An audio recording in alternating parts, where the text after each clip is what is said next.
Fala pessoal, bem-vindo aqui ao canal Alma Conservadora com Paulo Campos Júnior. Hoje a gente vai continuar aquela leitura de O Chefe, né? Agora a gente vai para aquela parte de Lula, o chefe, que eu falei para vocês que eram 15 páginas. É claro que a gente não vai ler as 15 páginas hoje, né? A gente vai ler uma boa parte para que a gente continue essa leitura aí e fique cada vez mais entendido sobre o escândalo do Mensalão e todo o mal que o PT fez ao Brasil. Vamos lá. Lula, o chefe. O Palácio do Planalto bem que tentou abafar, mas desde o início o presidente Lula esteve no centro da crise política. O escândalo do Mensalão eclodiu em 14 de maio de 2005, com a divulgação de uma gravação clandestina pela revista Veja. Maurício Marinho, funcionário dos Correios, pôs no bolso do paletó R$3.000. Propina. De cara, a evidente vinculação do PTB ao esquema de corrupção. Os Correios eram área de influência do partido, uma das agremiações integrantes da base aliada do governo federal, capitaneada pelo PT, a legenda de Lula. Enquanto os telejornais escancaravam a fila com as imagens de Maurício Marinho enfiando dinheiro no bolso, Lula apressava-se em defender o deputado Roberto Jefferson, do Rio de Janeiro, presidente nacional do PTB. Palavras de Lula, alto e bom som, em 17 de maio de 2005. Vamos tentar fazer a palavra de Lula aqui igual o Lula fala. Precisamos ter solidariedade com o parceiro. Não se pode condenar ninguém por antecipação. Vamos lá, falei bonito? Tá, não quero imitar esse bosta não. Vou falar de novo direito. Precisamos ter solidariedade com os parceiros. Não se pode condenar ninguém por antecipação. Palavras de Lula, né? Lula se pronunciou durante almoço com aliados. O presidente insistiu. Parceria, tem de ter solidariedade. Então, parceria tem de ter solidariedade, para quem não entendeu esse bosta falando, que ele fala esquisito. E arrematou, para não deixar dúvidas. Essa é a hora em que Roberto Jefferson vai saber quem é amigo dele e quem não é. Perceberam? Lula estava preocupado.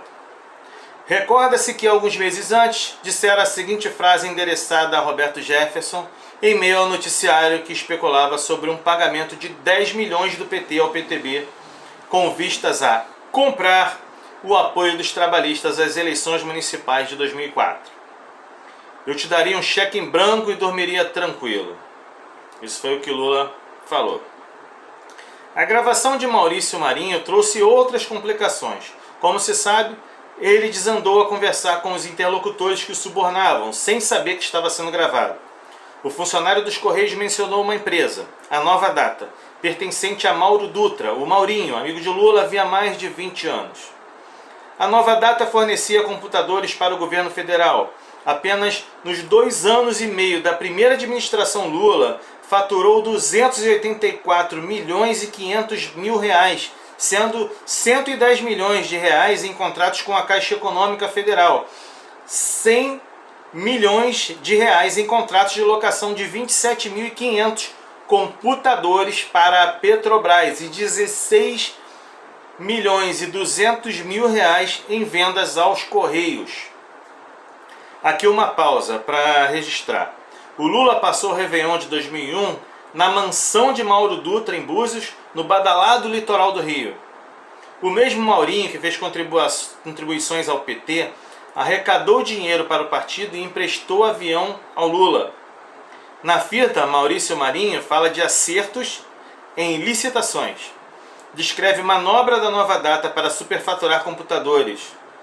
A empresa tentou fazer o preço de cada computador vendido ao governo dar um salto injustificado, de R$ 3.700 para R$ 6.000. Logo nos primeiros dias da crise, Lula trabalhou abertamente contra a ideia de se criar uma CPI para investigar a corrupção dos Correios. Foi decisão de governo. A administração federal iria liberar dinheiro de emendas ao orçamento a todos os parlamentares que votassem contra a CPI. Só faltou combinar com os jornais. Roberto Jefferson foi destaque no noticiário político. As incursões do presidente no PTB, nos subterrâneos de Brasília, revelaram várias suspeitas de corrupção. Lula achou por bem se afastar do aliado, mas continuou a trabalhar contra a instalação da CPI. Roberto Jefferson estava cada vez mais isolado. Os estrategistas do presidente não imaginaram que o desgaste do político fluminense o levasse a uma reação explosiva. Em 6 de junho de 2005, Roberto Jefferson concedeu uma entrevista bomba ao jornal Folha de São Paulo. O Brasil não seria mais o mesmo. A manchete na primeira página, para não deixar dúvidas, era a seguinte: PT dava mesada de R$30 mil a parlamentares de Jefferson. O escândalo do mensalão assumiria contornos dramáticos. Bem, o Roberto Jefferson hoje, ele continua o mesmo. Ele continua dando revelações bombásticas. Ele continua falando abertamente. Ele não mudou. Ele não mudou nada. Não digo no sentido de estar hoje participando e de propinas. Não. Eu particularmente acredito que realmente ele pagou, né, pelo crime que ele cometeu, e hoje ele se arrependeu do que ele fez, pagou pelo crime, e hoje está tentando de alguma forma diminuir, né, esse mal que ele causou ao país participando dessa corrupção toda. Então hoje ele já tem ele quer se redimir, né? Ele está naquele momento de redenção e ele quer se redimir, e hoje ele fala abertamente contra ministro do STF, contra os ex-presidentes, contra os corruptos. Ele fala abertamente, sem problema nenhum, e não tem medo de nada, né? Que bom, né? Porque isso é bom pra gente também, né? É ótimo pra gente ter alguém lá que participou desse mensalão, né? Que era um corrupto lá, conhecido e participativo no mensalão, mas que hoje está do outro lado. Hoje ele sabe quem são os mensaleiros, sabe quem são os corruptos, viveu durante muito tempo lá, e hoje ele abertamente fala aí para todo mundo quem é quem e como eles conhecem, como ele conhece esses corruptos aí e expõe abertamente eles para todos nós. Roberto Jefferson, eu não sei se um dia você vai ver esse vídeo aqui, mas nós agradecemos, tá, todo o trabalho que você tem feito hoje pelo Brasil. Eu, sinceramente, particularmente acredito na sua sinceridade, vejo sinceridade nas coisas que você fala, e parabéns pela sua postura hoje, tá? Nessa época aqui, infelizmente, eu não posso te dar parabéns, mas parabéns pela postura que você tem hoje aí como homem, como pai, como avô. Eu espero que continue assim e trabalhe por um Brasil melhor, tá? Então vamos lá. Foi a manchete na primeira página, para não deixar dúvida: PT dava mesada de 30 mil parlamentares de Jefferson. O escândalo do mensalão assumiria contornos dramáticos. Leal ao presidente que procurou protegê-lo, Roberto Jefferson tentou deixá-lo fora da crise, mas logo implicou o superministro José Dirceu, PT de São Paulo. A Folha de São Paulo também reproduzia a reação de José Dirceu, assim que ouviu Roberto Jefferson falar sobre os repasses. Infere-se que a tarefa de fazer as operações de distribuição do dinheiro era de responsabilidade do tesoureiro do PT, Delúbio Soares. Palavras de José Dirceu: eu falei para não fazer.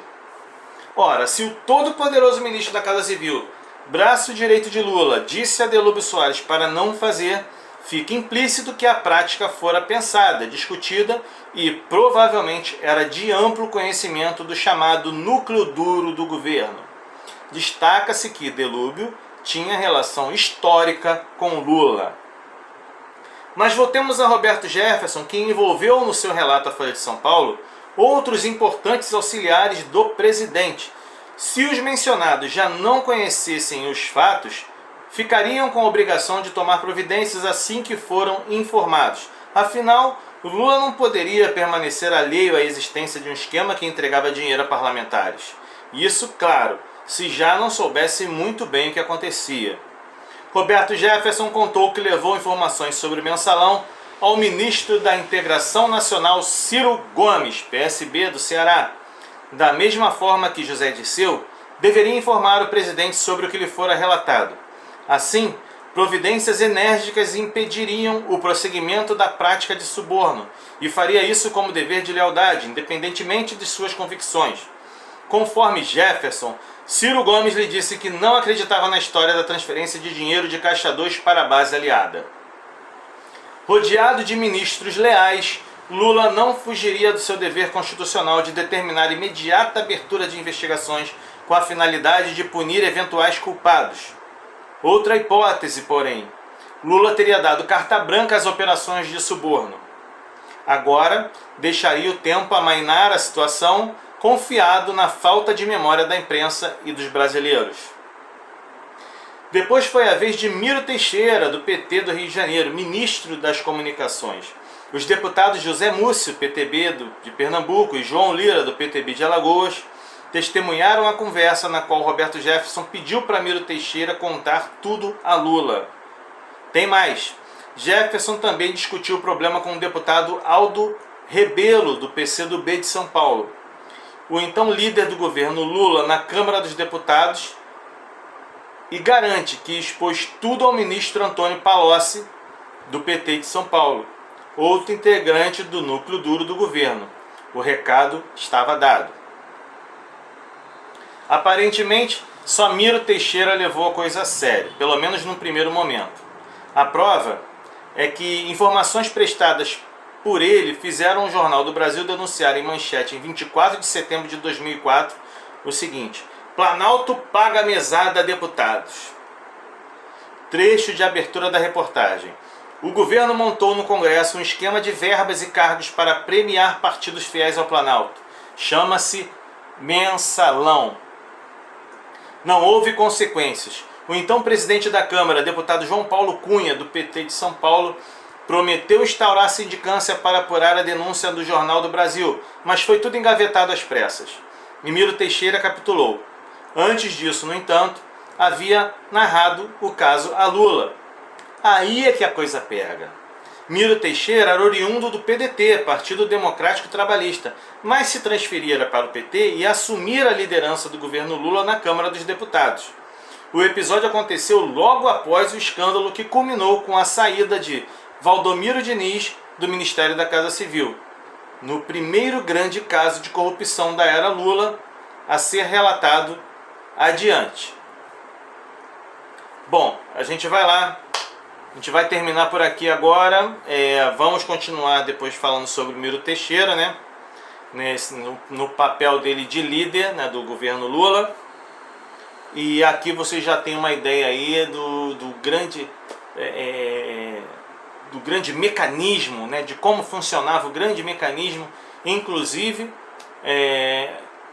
com a ajuda da imprensa lá, né, que de certa forma noticiava, mas ia deixando cair no esquecimento. Pessoal, prestem atenção em tudo que é lido aqui. Tudo que é lido aqui.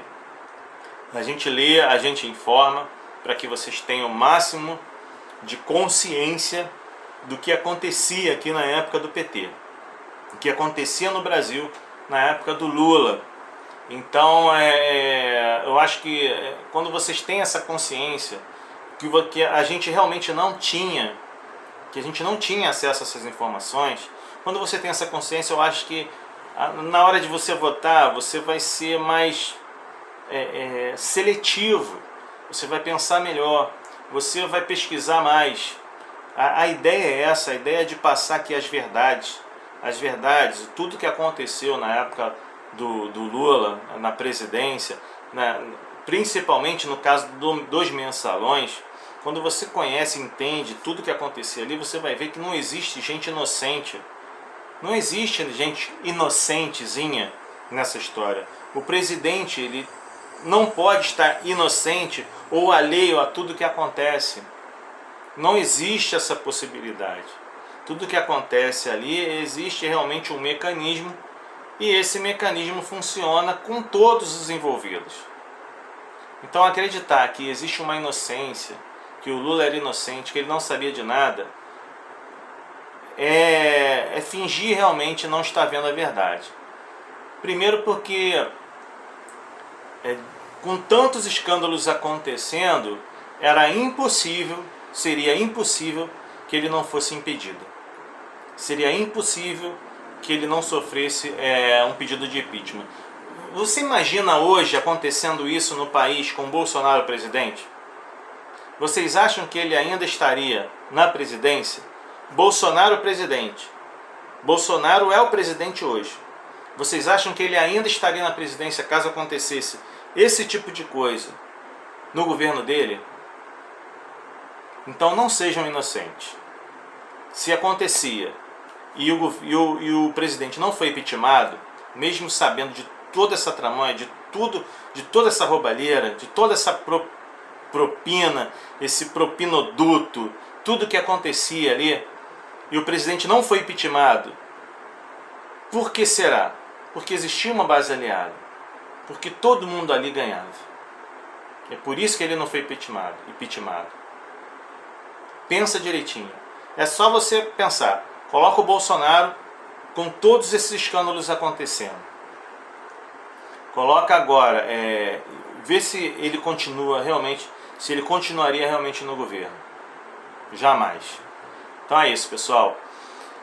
Vamos parar por aqui. Até o próximo vídeo. A gente continua essa leitura que está muito boa, está ficando quente, está ficando muito melhor. As informações estão fluindo e você está aprendendo mais. Eu também. Estamos aprendendo juntos. Muito obrigado por ficar até o final. Até o próximo vídeo. Compartilhe e curtam aí, por favor, tá? Um abraço. Fiquem com Deus.